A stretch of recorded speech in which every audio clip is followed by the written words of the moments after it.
Polisi tengah mendalami kemungkinan motif lain dari kasus anak kandung meracuni ayah, ibu, dan kakak kandungnya hingga tewas di Magelang. Sementara ini, berdasarkan pengakuan tersangka, Dio Dava Sahadilah ia nekat menghabisi keluarganya karena sakit hati akibat dibebani biaya hidup. Ya, mengarah ke penguasaan warisan atau gimana, Dok? Ini yang sedang kami dalami karena bagaimanapun juga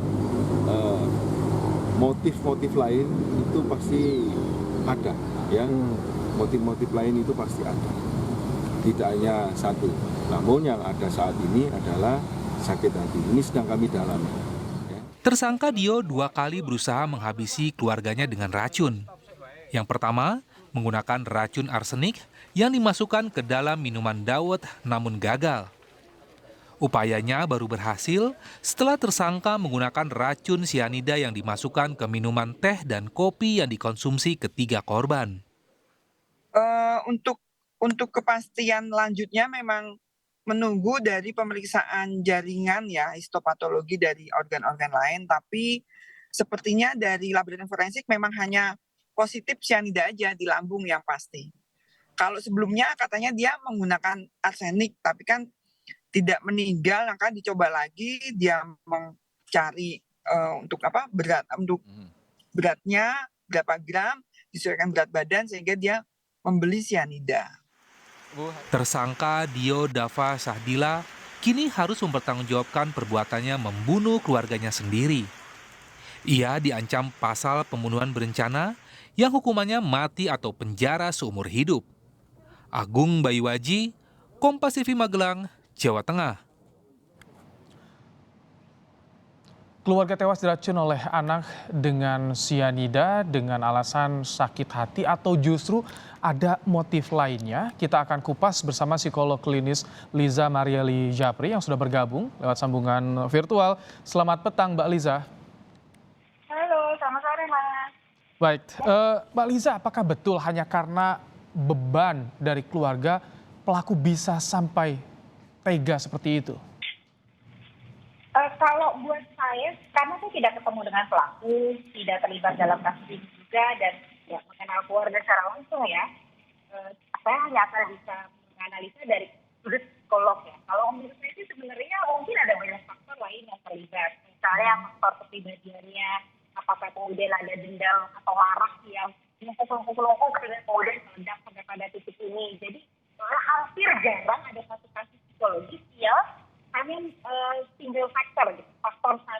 Hanya satu faktor dan terjadi tiba-tiba. Itu biasanya jarang sekali. Mas.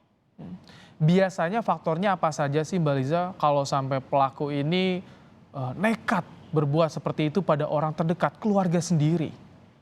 Ya, itu biasanya bisa karena memang dia memiliki gangguan psikologis. Apakah dia punya gangguan kepribadian psikopatik, apakah dia punya gangguan kepribadian psikotik, mungkin ada halusinasi yang menyuruh dia untuk menghabisi keluarganya, itu bisa juga. Bisa juga ini adalah kemarahan yang numpuk sehingga kemudian meledaknya sekarang. Bisa juga komunikasi konflik yang berkelanjutan, yang tampaknya baik-baik saja selama ini, tapi terjadi ledakan yang luar biasa karena konflik tersebut tidak pernah diselesaikan. Bisa juga selain dari orang lain, bisa juga, Mas. Sebenarnya kalau misalkan ada gangguan kondisi kejiwaan atau gangguan psikologis itu bisa terdeteksi kan, Mbak Liza? Terdeteksi itu bagaimana? Maksudnya sebelumnya? Iya, Atau dari sekarang? lingkungan sekitar misalkan ada kecenderungan yang berbeda seperti Ya, itu. harusnya beberapa kasus memang bisa terlihat ada kecenderungan yang perilaku orangnya berbeda, cara dia berpikir juga berbeda, itu bisa.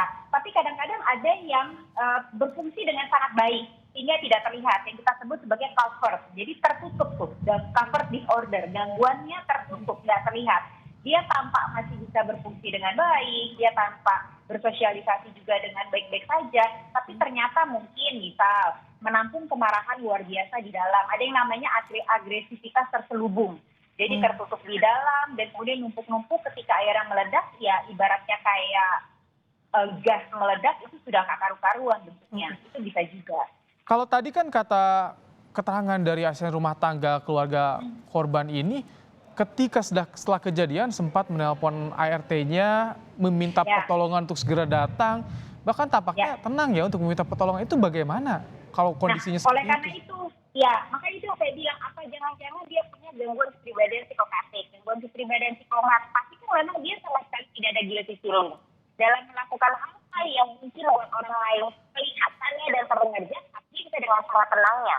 Seakan-akan tidak apa-apa, seakan-akan terencana dengan baik, seakan-akan semua biasa saja, itu bisa juga.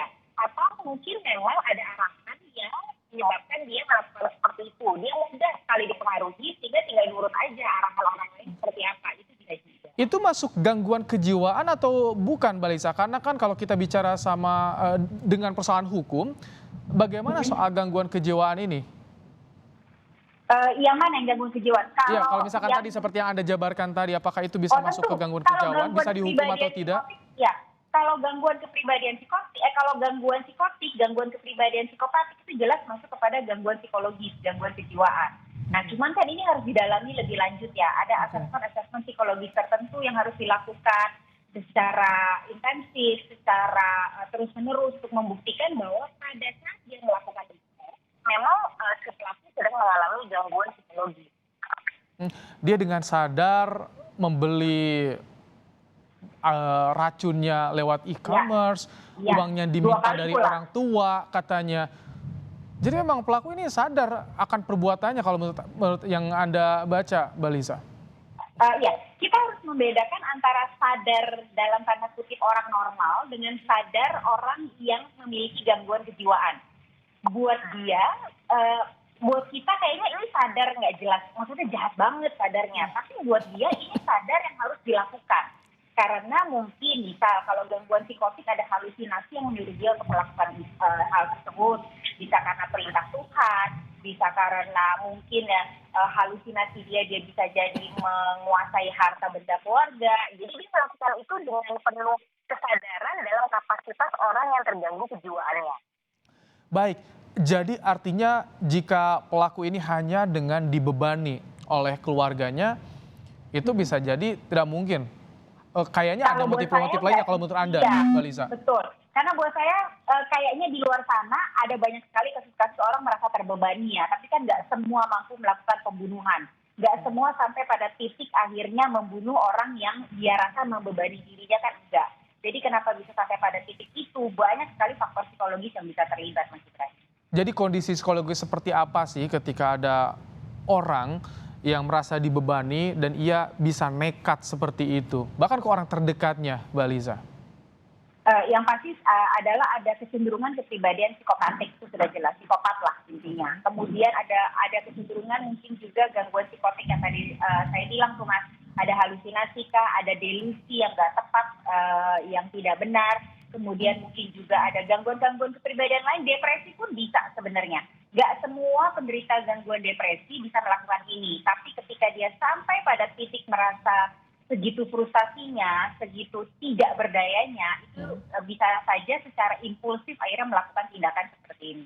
Oke, Mbak Lisa, terakhir apakah ini gangguan kejiwaan ini bisa menghambat proses penyidikan yang dilakukan oleh polisi atau bagaimana biasanya dilakukan?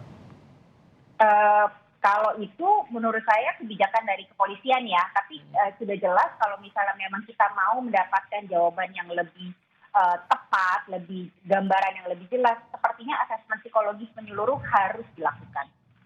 Tes psikologi menyeluruh untuk mengetahui bagaimana sebetulnya kondisi kejiwaan pelaku ini, artinya motivasinya melakukan perbuatan itu bisa juga diketahui. Terima kasih Liza Marieli Japri, psikolog klinis, telah menyampaikan pandangannya dalam program Kompas Petang sore hari ini. Sehat selalu, Mbak Liza.